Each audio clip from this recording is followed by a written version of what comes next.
if you sell handmade earrings, having the right display cards makes all the difference.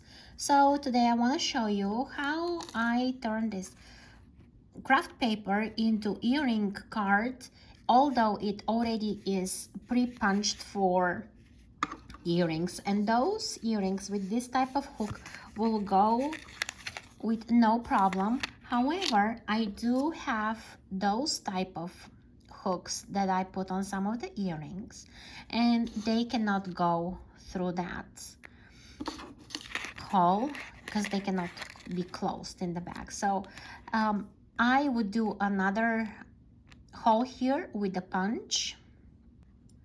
I'll just use here a hole puncher, and you can get those in with different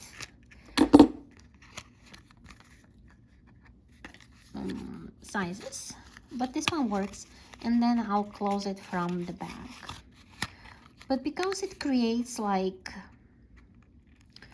too many steps for me to do, I decided to go ahead and purchase a different hole punch for earrings that looks like that.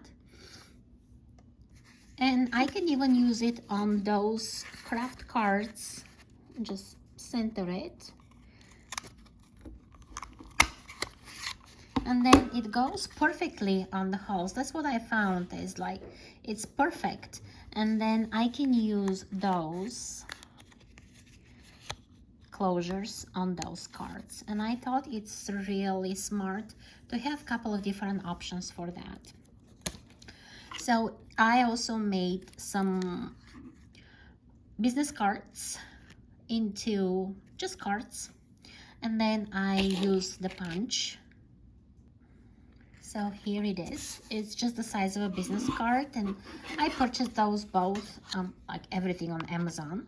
So I do center it, the card here, and it's exactly the width of the hole punch, just like that.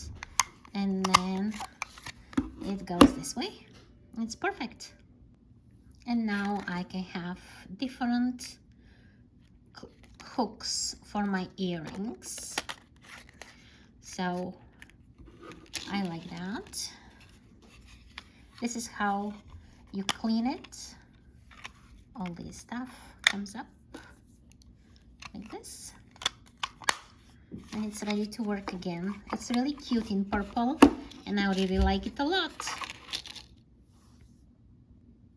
And this is how it works.